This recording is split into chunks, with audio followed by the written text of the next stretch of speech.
विश्व के वैज्ञानिक क्यों मानते हैं कि गंगा जल कीटाणुनाशक है? भारत में यूं तो अनेक नदियां हैं और सभी पावन हैं, पर गंगा सर्वोच्च है। गंगा नदी संसार की सभी नदियों में से विशिष्ट है। ये तथ्य अब विश्व के वैज्ञानिक भी स्वीकारते हैं। उन्होंने संसार की लगभग समस्त नदियों के जल का परीक्षण किया और पाया कि गंगा जल के अतिरिक्त किसी और नदी के जल में रोगाणुओं को नष्ट करने की शक्ति नहीं है। इसी कारण हिंदू अंतिम संस्कार के बाद अस्थियां गंगा में प्रवाहित करते हैं, ताकि यदि उनमें किसी भी प्रकार के रोग के कीटाणु शरीर में शेष रह गए हैं, तो वे गंगा जल में समाविष्ट होकर नष्ट हो जाएं। सन 1947 में जर्मनी के जल तत्व विशेषज्ञ कोहिमान भारत आए थे। उन्होंने वाराणसी से गंगा जल लिया और उस जल पर अनेक परीक्षण करके एक विस्तृत लेख लिखा, जिसका सार था, इस नदी के जल में कीटाणु रोगाणु नाशक विलक्षण शक्ति है, जो संसार भर की किसी और नदी के जल में मेरे देखने में नहीं आई। इससे पहले सन 1924 में बर्लिन के डॉक्टर J.M. लीवन ने दुनिया की तमाम नदियों के जल का विश्लेषण करने के बाद यही निष्कर्ष निकाला था। गंगा जल विश्व का सर्वाधिक स्वच्छ और कीटाणु रोगाणुनाशक जल है।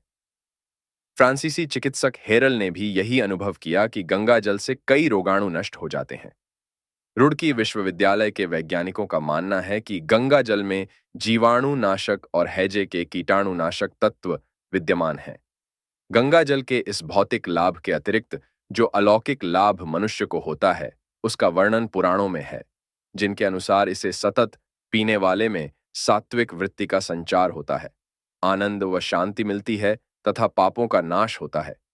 उपर्युक्त कारणों से हम जब किसी भी वस्तु पर गंगा जल छिड़कते हैं, तो इस कृत्य को धार्मिक भाषा में पवित्रीकरण कहते हैं, और यदि आधुनिक भाषा में कहें तो उसे डिसइंफेक्ट करना कहेंगे। पूजा पाठ या हवन आदि करने से पहले उस स्थान पर गंगा जल छिड़कने का उद्देश्य उस स्थान को पवित्र करना होता है। मरते हुए व्यक्ति के मुख में गंगा जल उसके पापों को कम करने के लिए डाला जाता है, ताकि उसका कष्ट कम हो। गंगोत्तरी भारत के ऐसे लॉन्जिट्यूड एंड लैटिट्यूड पर स्थित है, जहां आकाश से विशेष रूप से बृहस्पति ग्रह की रश्मियां व तरंगें सतत उस हिमखंड पर पड़ती रहती हैं, जिसके कारण उस हिमखंड से पिघलने वाला जल पापनाशक व रोगनाशक बन जाता है। और यही कारण है कि गंगा जल अन्य नदियों के जल से भिन्न है। बृहस्पति ग्रह की तरंगें गंगोत्तरी हिमखंड को प्रभावित करके पवित्र कर देती हैं। दिन में सूर्य की किरणें हिमखंड को पिघलाती हैं और रात में चंद्रमा की किरणें उसे जमा देती हैं। इस प्रकार प्रतिदिन यह क्रम चलता है, जो गंगा जल को विशिष्ट बना देता है।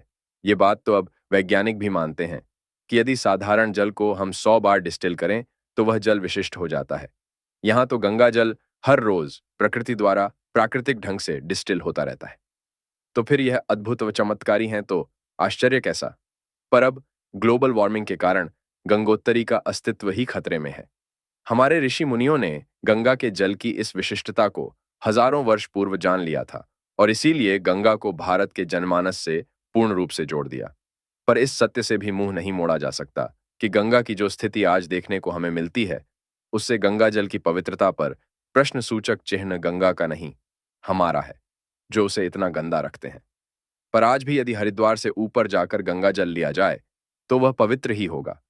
खेद है कि हम अपनी इस धरोहर को बचाने का कोई सार्थक व सकारात्मक प्रयत्न नहीं कर रहे हैं। पिछले कई वर्षों से कांवड़िया लाखों की संख्या में गंगोत्तरी तक जा रहे हैं। इस कारण वहां प्रदूषण फैला रहा है, लेकिन प्रदूषण नियंत्रण की समुचित व्यवस्था नहीं की जाती, जिससे गंगोत्तरी ग्लेशियर तेजी से पिघल रहा है। आज जरूरत इस बात की है कि गंगा की पवित्रता को बनाए रखा जाए। इस दिशा में सार्थक पहल बहुत जरूरी है। अब एक और सवाल है कि क्या कुंभ एक खगोलीय पर्व है? कुंभ भारत का प्राचीनतम पर्व है। यह भगवान राम व कृष्ण दोनों से प्राचीन है। भारत में संभवतः इतनी बड़ी संख्या में जनमानस किसी अन्य पर्व में भाग नहीं लेता जितना कि कुंभ में। इतनी बड़ी संख्या में भाग लेने का कारण है कि यह पर्व किसी जाति विशेष, समुदाय विशेष या प्रदेश विशेष के लिए नहीं है। यह पर्व तो समूचे जनमानस के लिए भारत के मनीषियों ने आविष्कृत किया था। पुराणों में लिखी कथा को हम यहाँ नहीं दोहराएंगे, अपितु उस कथा के पीछे जो विज्ञान व वास्तविक अर्थ है उस पर चर्चा करेंगे। हम जानते हैं कि ग्रहों का पृथ्वी पर प्रभाव पड़ता है। कहा गया है, कुंभ पर्व उसी विज्ञान पर आधारित है। सभी जानते हैं कि पूर्ण कुंभ 12 वर्षों के अंतराल पर पड़ता है। इसका कारण यह है कि 12 वर्षों के बाद बृहस्पति ग्रह मेष और सूर्य चंद्र मकर राशियों में होते हैं। आकाश मार्ग में ग्रहों की यह युक्ति विशेष है और जनमानस के लिए हितकर भी, बशर्ते मनुष्य इस अवसर का सदुपयोग करे। गणित के आधार पर इन ग्रहों की युक्ति का समय निश्चित किया जाता है। आधुनिक खगोल शास्त्री भी इस गणित को स्वीकारते हैं, पर पृथ्वी पर रहने वाले प्राणियों पर इन ग्रहों की इस युक्ति का कोई प्रभाव पड़ता है, इस बात को वे पूर्ण रूप से नहीं स्वीकारते। कुंभ में जहां ग्रहों की युक्ति का महत्व है, वहीं नदियों का भी महत्व है।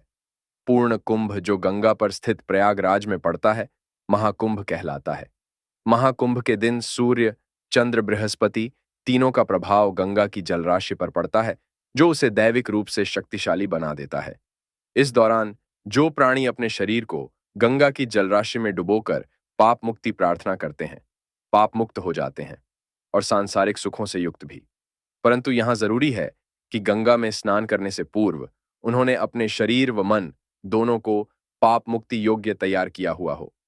यदि ऐसा नहीं किया गया है, तो फिर गंगा में कुंभ स्नान का कोई वास्तविक लाभ नहीं होगा, पर वैज्ञानिक दृष्टिकोण रखने वाले इस क्रिया को ढकोसला ही कहेंगे।